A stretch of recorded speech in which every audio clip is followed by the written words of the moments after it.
अस्सलामुअलैकुम नाज़रीन, की हाल चाल है। उम्मीद करना ठीक ठाक होवोगे। सफरनोश पंजाबी ते तुहानू सब नू जी आयां नू। अज दा साडा सफर शुरू हो रहा है जी पाकपतन दा। हड़प्पा साहिवाल,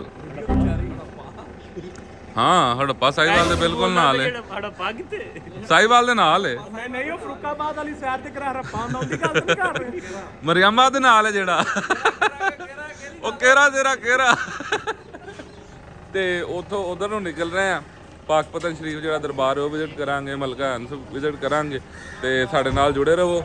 रैडी शैडी हो के मैं ना जी एन रूट आउन लगे हैं बस, जिहड़ा कि असीं 2 दिन पहले भी शॉर्ट वीडियो पाइयां सी। बाकी इंशाल्लाह मिलने हैं फिर अगले रूट दे विच।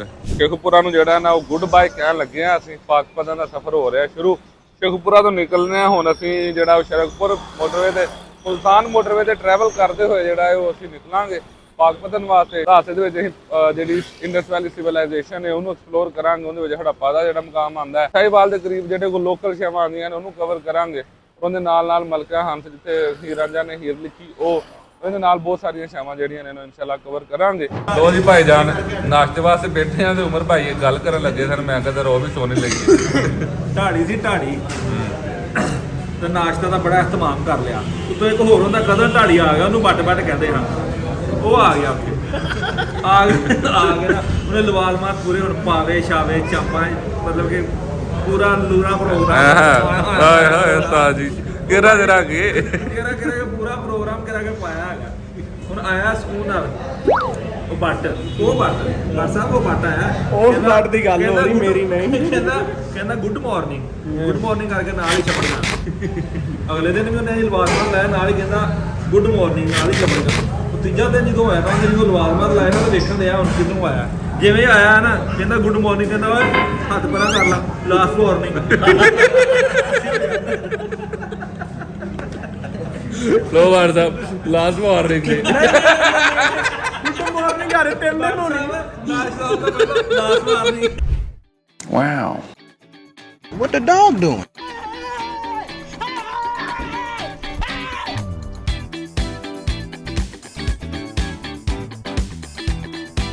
ਨੂੰ ਕੀ ਕਰਨਾ ਹੈ ਮੀਆਂ ਜੀ, ਮੇਰੀ ਤੇ ਫੋਟੋ ਹੀ ਅੱਗ ਲਾ ਦਿੰਦੀ ਏ ਬਾਬਾ ਜੀ ਸਿਆਲਕੋਟ।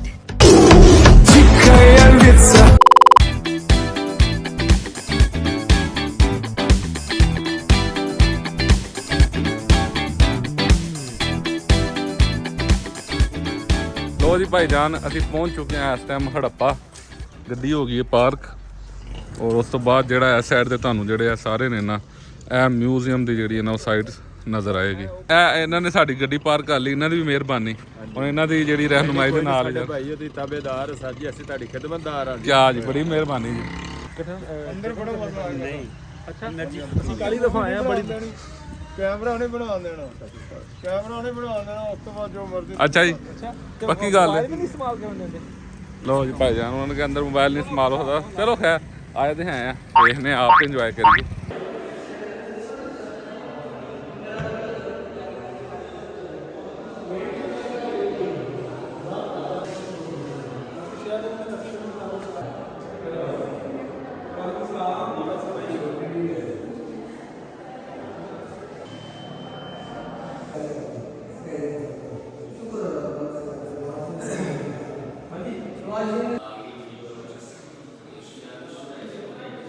ਲੋ ਜੀ ਨਾਜ਼ਰੀਨ, ਇਸ ਟਾਈਮ ਜਿਹੜਾ ਹੈ ਅਸੀਂ ਮਿਊਜ਼ੀਅਮ ਵਿਜ਼ਿਟ ਕਰਨ ਤੋਂ ਬਾਅਦ ਬਾਹਰ ਜਿਹੜਾ ਖੁਦਾਈਆਂ ਨੇ ਉਹ ਵੇਖਣ ਵਾਸਤੇ ਜਿਹੜਾ ਉਹ ਜਾ ਰਹੇ ਆ। ਜੰਗਲਾਤ ਨੇ ਇੱਥੇ, ਸਾਹਿਬ ਨੇ ਜੰਗਲਾਤ ਨੇ ਇੱਥੇ। ਖੁਦਾ ਦੀਆਂ ਖੁਦਾਈਆਂ ਵੇਖਣ ਚੱਲੇ ਆ। ਹਾਂ, ਇਹ ਖੁਦਾ ਦੀਆਂ ਖੁਦਾਈਆਂ। ਹਾਂ ਖੇ ਚੇਂਜ ਤੇ ਲੋ ਵੀ ਬੇਲੀਓ ਦੇ ਮਿੱਤਰੋ, ਨਾ ਇਹ ਨਹੀਂ ਸਮਝਣਾ ਹੈ ਕਿ ਵਲੋਗ ਖਤਮ ਹੋ ਗਿਆ। ਤੁਹਾਨੂੰ ਪੂਰੀ ਡਿਟੇਲ ਨਹੀਂ ਵਿਖਾਈ। ਇਨਸ਼ਾਅੱਲਾ ਹੜੱਪਾ ਪਹੁੰਚੇ ਆ। ਇਹ ਜਿਹੜਾ ਅਗਲਾ ਵਲੋਗ ਨਾ ਮੈਂ ਚਾਹੁੰਦਾ ਤੁਸੀਂ ਸਾਰੇ ਡਿਟੇਲ ਨਾਲ ਵੇਖੋ, ਡਿਟੇਲ ਨਾਲ ਤੁਸੀਂ ਇਹਨੂੰ ਸਮਝੋ, ਤੁਹਾਨੂੰ ਪਤਾ ਲੱਗੇ ਕਿ ਪੰਜਾਬ ਦੀ ਸਿਵਲਾਈਜੇਸ਼ਨ ਕਿੰਨੀ ਪੁਰਾਣੀ ਹੈ।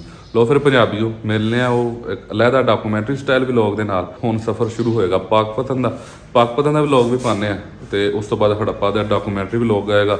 ਤੇ ਵੇਖਦੇ ਰਹੋ ਸਫਰਨੋਸ਼ ਪੰਜਾਬੀ। ਮਿਲਨੇ ਆ ਫਿਰ ਅਗਲੀ ਵੀਡੀਓ ਵਿੱਚ। ਰੱਬ ਰੱਖਾ।